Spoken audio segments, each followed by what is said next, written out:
What's up guys? So I just want to start off this video by saying that I am a huge fan of J.R.R. Tolkien. I've read every single one of his Middle-earth books, and as a writer, I personally look up to him as a role model and a source of inspiration in about 90% of my writing projects. I'm even writing my own high fantasy film series thanks to his influence. I think Tolkien's work on The Lord of the Rings was flawless in so many ways that the only negativity critics can really give towards his work are either nitpicks related to his religious symbolism or tropes associated with the fantasy genre, which really do nothing to offer valid and constructive criticism of the narratives themselves. I see those critics as fault finders, grasping at straws, just because The Lord of the Rings doesn't fit their personal taste of storytelling. And those nitpicks aren't fair at all, especially considering how sophisticated and well thought out all of Tolkien's work is. He's a master storyteller, and he's part of the reason why I chose to pursue a career in storytelling. Not to mention that Peter Jackson's Lord of the Rings adaptations, along with the Star Wars films, motivated me to get my degree in film. Now, that being said, when I say I want to rewrite The Hobbit, I'm talking about the film adaptations and not the book. I know the backstory behind the production of the Hobbit films, and it's honestly a miracle that the Hobbit films even possess the quality that they do have considering the amount of work and stress that was laid upon Peter Jackson at the last minute. He didn't even want to direct The Hobbit. But when Guillermo del Toro, the original director, backed out of the project in the middle of pre-production, it left the studios and the entire cast and crew high and dry. Peter Jackson did everything he could to save the franchise, but there was only so much he could do with the time that was given to him. He had 3 years to prepare for the Lord of the Rings trilogy, and only 3 months to prepare for the Hobbit trilogy. For those of you who are familiar with the filmmaking process, you'll know that it is absolutely insane to tackle such a massive project with so little preparation. Because filmmaking by itself can be extremely stressful and overwhelming, even if you have all of the necessary preparations. Having only 3 months to prepare for one film is insane by itself, but having 3 months to prepare for 3 films is impossible. There's no other word for it. It's impossible. Which is why I still consider the fact that the Hobbit film trilogy, whether you think it's good or bad, even exists to be an absolute miracle. Considering the background of this trilogy's production, it's amazing that we even have a finished trilogy to watch. No department ever got ahead of themselves. We're done on that. Costumes were always being designed. So it's all a bit chaotic. The amount of work was so intense and so much of it, you just don't stop. Almost every morning of the shoot, we're delivering the objects needed that day. There was none of this taking wonderful photographs in front of racks of armour completed a year before production as we did on Lord of the Rings. If you think about that time, there was incredible planning. There were 3.5 years of pre-production before we rolled the cameras. Peter never got a chance to prep these movies. I can't say that, but he didn't. The sequence of events that unfolded on The Hobbit never really allowed for that. We had a couple of years with Guillermo working up designs, working up concepts. And then because Guillermo del Toro had to leave and I sort of jumped in and took over, we didn't wind the clock back 1.5 years and give me 1.5 years prep to design the movie I was going to make, which was different to what he was doing. And a very tired Peter was coming in every day trying to put together the story. Then Peter gets sick. He's gone for 6 weeks. What that all eventuated in was a very short length of time, just a matter of a couple of months before we started shooting. Which is impossible. And as a result of it being impossible, I just started shooting the movie with most of it not prepped at all. This rewrite isn't meant to criticize Peter Jackson at all. In fact, I applaud him so much for even making the Hobbit films as good as he did under the grueling circumstances that were placed upon him. I doubt the franchise would have fared any better in another director's hands, and I honestly wouldn't want to see a Hobbit movie that wasn't directed by Peter Jackson. This rewrite, like the rest of my rewrites on my channel, are not meant to degrade or ostracize the original filmmakers or their work. Instead, my rewrites are meant to serve as positive alternatives for films that didn't reach their full creative potential. This channel isn't meant to elevate myself over these professional filmmakers and to break them down as bad writers and raise myself up as a better writer. These videos are just fun, hypothetical writing exercises that give me the opportunity to work with stories that are very dear to my heart, Tolkien's work most of all. Now for this rewrite, I want to stick to Jackson's original idea to keep the Hobbit adaptations to just 2 films. Even when you include the lore from the appendices, like Gandalf's subplot with Dol Guldur and the White Council, there just isn't enough content within the pages of The Hobbit to justify a trilogy adaptation. If you combine the Desolation of Smaug and the Battle of the Five Armies into one film and you cut out all of the filler, you'd have 2 solid films in the form of An Unexpected Journey, and the second being our rewrite. This is how Jackson was originally going to do The Hobbit until the studio executives decided on making The Hobbit into a trilogy in hopes of replicating the Lord of the Rings box office success. I understand why they chose the subtitle of the last Hobbit movie to be The Battle of Five Armies. It's a catchy name and it markets the movie as an action flick, which would hopefully reel in more viewers who would otherwise skip out on watching a fantasy movie about short hairy people. I don't know why, but I personally prefer the working title, There and Back Again, over The Battle of Five Armies. Maybe because it's a little more sophisticated? I don't know. Anyway, here's how I'm going to break down this rewrite. I'm going to split this up into 2 videos. Part 1 will cover all of The Unexpected Journey, along with the first 2 acts of There and Back Again. The next video, which will be Part 2, will be entirely dedicated to the 3rd and final act of There and Back Again. Now, let's get started with the first Hobbit movie, An Unexpected Journey. I think this movie is pretty solid just the way it is. There's really only one thing I would change about it. I would replace Azog with his son Bolg. In the original books, Azog's death in Moria at the hands of Dane Ironfoot is detailed in the appendices of The Return of the King. For those of you who don't know, the appendices detail a lot of Middle-earth's lore and character backstories that Tolkien wanted to include in the books, but he wisely decided to edit them out so that they wouldn't bog down the narratives of his novels. So, he decided to include all this extra information in a glossary that he called the appendices, and he placed them at the end of the Return of the King's novel as sort of a bonus features. In the original book, Azog's son Bolg doesn't make an appearance in The Hobbit until the final Battle of the Five Armies, where he is seen leading the Orc army.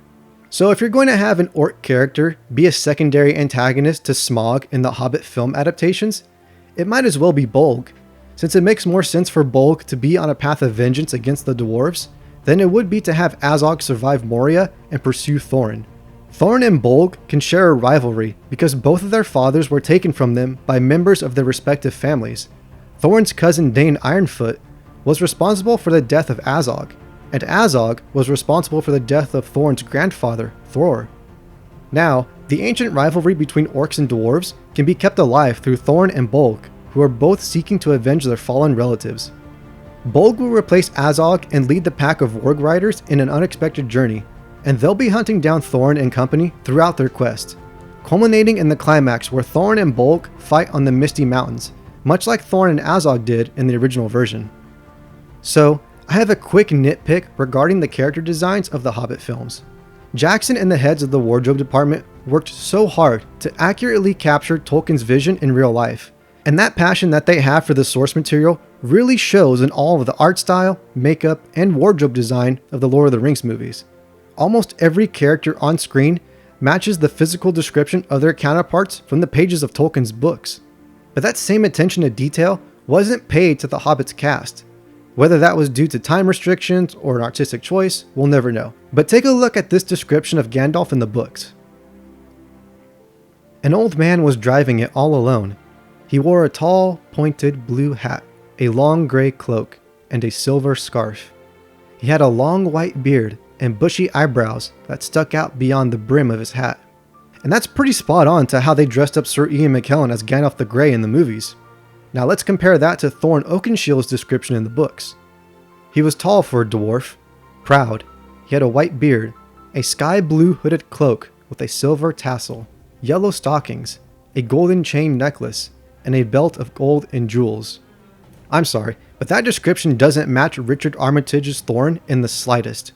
It's almost like they were afraid to make Thorin age accurate to his book counterpart, who's 195 years old, because it would have taken away from Richard Armitage's handsome face, and you wouldn't have as many fangirls gushing over how hot Thorin is in the movies. But just because a person is advanced in age, that doesn't mean they lose any of their good looks. Look at Pierce Brosnan, he's a perfect example. He's 66 years old, and he's still making ladies swoon over him, even with a full-on dwarf beard. So, I'm sure Richard Armitage won't look any less appealing with a gray beard instead of a black one.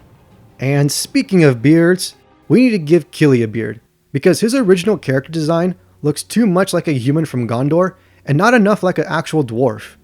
I understand that the blonde hair probably wouldn't look good on Aidan Turner, so I understand that change. But you can still give him a beard and have him still be the quote-unquote hot dwarf. I mean, come on, there are a lot of women out there who find beards attractive. But that's enough nitpicking about makeup and wardrobe. Let's move on to the characterization of the dwarves themselves. Just Right did a really interesting video where he critiqued how the dwarves of Thorne's company were handled in the Hobbit's film adaptations. And one of the points that he brought up was that none of the dwarves had any setup and payoff for us to truly care about them and bond with them. Even though they're minor characters, the 12 other dwarves in the company can have brief moments of characterization through setups and payoffs, like the minor characters in Lord of the Rings had. You can easily do this by making each dwarf a flat character, meaning they only have 1 to 2 personality traits and that's it. They're not well-rounded characters like Bilbo and Thorin. Here's how I would provide some of the setup for the dwarves in part 1. When the dwarves make bets as to whether or not Bilbo will join the company, that would be a perfect scene to establish Glóin as the cheap and stingy, penny-pinching banker of the company. He'll refuse to pay his part of the bet, causing the other dwarves to tease him until he hands over the money. Then later on down the road, Dori, Nori, and Bofur will want to play a gambling game to help pass the time, and they'll ask Glóin for some money, but he'll stubbornly refuse, telling the other dwarves that they're foolish for wasting their money on nonsense like gambling, and he won't risk a dime of the company's investments on their irresponsible habits. Since Bifur is a toy maker, he could carve a wooden toy of a bird while sitting around the campfire and give it to Bilbo as a gift. Bifur could then go on to tell Bilbo a story about birds in the dwarvish language, and Bilbo can just smile and nod as he pretends to understand everything that the dwarf is saying. Ori will catch on to this, and he'll stop logging in his journal to translate for Bilbo. Then Ori can show Bilbo his journal that he started writing in since the journey started, as well as some of his favorite books that he's packed with him for the journey. This can establish Ori as the bookworm and the most scholarly of the dwarves. This can cause Dwalin to scoff at Ori in a sort of degrading way, and tell the young scholar that books will not help him survive in the wild. Only steel and willpower can do that. Dwalin will show off his twin axes to Bilbo, telling him that their names are Grasper and Keeper. Well, why is that? Dwalin will then lean into Bilbo's face and snarl, because one grasps your soul while the other keeps it. This intimidates Bilbo and Ori and prompts them to avoid Dwalin for the rest of the first film.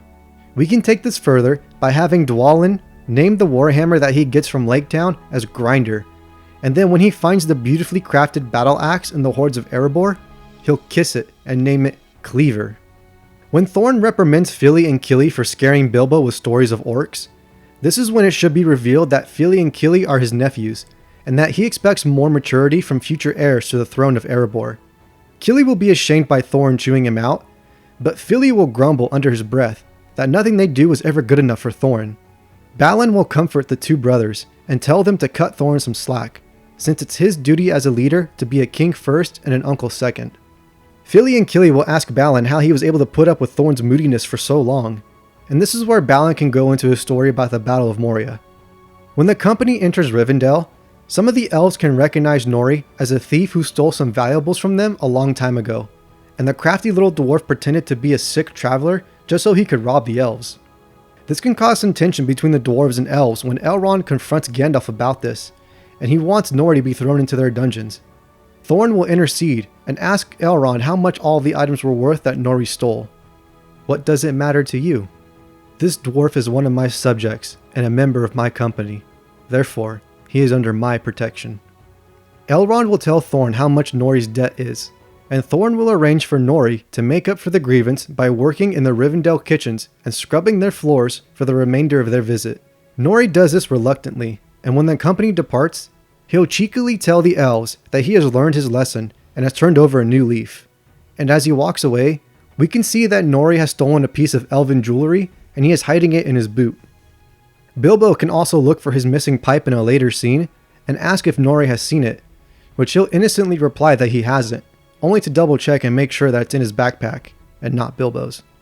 Then, when they leave Lake Town, Nori can snag some more baubles from the master's desk when no one is looking. Now, with all of that characterization squared away, let's focus on part 2 of rewriting The Hobbit, there and back again. First off, I would want to include all of the extra scenes that weren't in the theatrical cut, but made it into the extended edition of the Battle of Five Armies, just because they make for a much better movie. And here's how I would restructure the second Hobbit film. Act 1 would mostly take place within Mirkwood, starting with Thorin and Company's encounter with Beorn, their fight with the giant spiders, and being arrested by the Mirkwood elves, with the river battle serving as the climax of Act 1. Then, Act 2 would mostly take place within Lake Town and Erebor. The first half of Act 2, known as Fun and Games, will involve Thorin and Company's pit stop in Lake Town and finding the hidden passage to Erebor. The conversation between Bilbo and Smaug will serve as the midpoint of the film. The midpoint of a film is meant to be the part in the story where the protagonist's circumstances change from good to bad or bad to worse. It's also when the tone of the film starts to become more serious. And Smaug awakening from his slumber to destroy Lake Town would certainly serve as an appropriate mood changer. Then the last half of Act 2, known as The Bad Guys Close In, will feature Thorin and Company's attempt to slay Smaug and the destruction of Lake Town. Smaug's death will serve as the climax of Act 2. Then you transition into Act 3 by having Bilbo make a secret pact with Bard and Thranduil. The parley outside Erebor is hosted, and the Battle of Five Armies begins, with Thorin's death serving as a climax of Act 3. The resolution of the film will feature Thorin, Fili, and Kili's funerals, as well as Dane Ironfoot's coronation. Bilbo makes his goodbyes to the rest of the company, and he returns to Bag End to write a book about his adventures, and he calls it There and Back Again. So there's the whole outline for the second Hobbit rewrite. The only scenes Legolas should have in There and Back Again are the ones where he arrests the dwarves, participates in the river fight, and later on takes part in the Battle of Five Armies, where we see him protect the very dwarves who he previously sought to see dead. His role shouldn't be anything more than an extended cameo, since he's not even in the Hobbit book. But as far as world building goes, it wouldn't make sense to have a Lord of the Rings prequel that takes place in Legolas' kingdom and introduces Legolas' dad, and not show Legolas himself. That would just be weird and unnatural. But at the same time, this isn't Legolas' story, and despite Orlando Bloom's fanbase, Legolas shouldn't have any more screen time beyond an extended cameo. Sorry ladies. I'd also omit Tauriel from the film completely. She does nothing to advance the plot, and what little purpose she does serve to the story can easily be given to Legolas instead. Nothing against Evangeline Lilly, who is an absolutely gorgeous and talented actress by the way, but there really was no reason for Tauriel to be in this film, other than for Peter Jackson to add some more gender diversity into the Hobbit's cast. For the scene in the Mirkwood dungeons, we can get a break from all the action and excitement, and we get some downtime with the dwarves as we set up some more of their character development. While in the dungeons of King Thranduil, Kili will look at the locket picture of his mother and have the same conversation with his mother that he had with Tauriel, except he has it with his brother Fili instead. The two brothers can reflect on their homesickness and how much they miss their mom. They'll also remember how after their dad died, Thorin took it upon himself to raise the boys and show them how to become men. He brought them on their first hunting trip, and when Kili accidentally missed his shot at killing a wild boar, the angry beast almost took Kili's life, only for Thorin to save Kili at the last second. The brothers will have an epiphany as to how much Thorin has done for them, and despite his harsh attitude, he truly does care about them, and he shows his love through his actions rather than his words. Fili and Kili will regard their uncle and mentor with a newfound respect after this realization. Bolg will make one last attempt to apprehend the dwarves by attacking them once they escape the woodland realm in barrels. After the three-way river battle between the dwarves, elves, and orcs, Bolg's entire hunting party will be reduced down to 2 or 3 orcs, and he'll return to Gundabad in defeat, furious at his quarry having escaped him once again. When Owen sees Bilbo struggling to pull wooden splinters out of his hand after the river battle, the medic will stomp over to the little hobbit, and Bilbo will become extremely nervous of the rough and aggressive doctor, and he tries to reassure Owen that he's completely fine. But Owen isn't having any of it, and he pins Bilbo down. The hobbit pleads for Thorin to call Owen off, but Thorin will remark that Owen is only fulfilling his duty as the company's physician, and he's maintaining everyone's health. Owen will then none too gently remove the splinters from Bilbo's hand, while giving Bilbo some gory details about some of the battle wounds he treated back in the war between orcs and dwarves.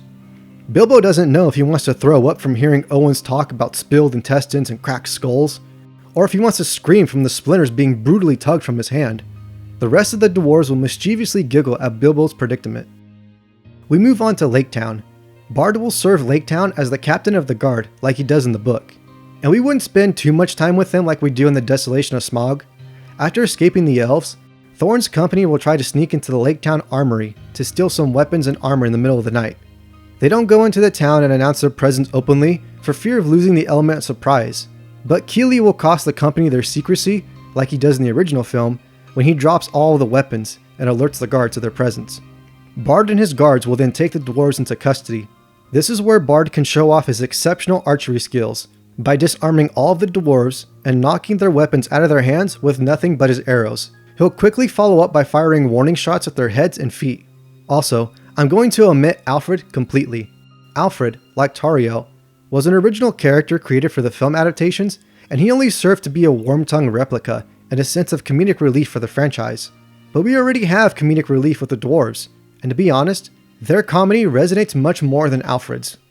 Bard won't let the dwarves into his home like he does in the original film, because Thorn will turn the tables and win over the people of Lake Town with promises of wealth and good fortune. And in return, the Master gives the dwarves the finest lodgings like he does in the book. And just like in the original film, Bard, unlike the rest of Lake Town, won't buy Thorn's story. Even if he truly was Thorn Oakenshield, heir to the Lonely Mountain, Bard knows that the dwarf won't honor his promise and share the gold with Lake Town. Dwarves have never been known for their generosity. He tries to convince Lake Town that Thorn's greed will only raise Smaug's wrath and lead them all to ruin once again.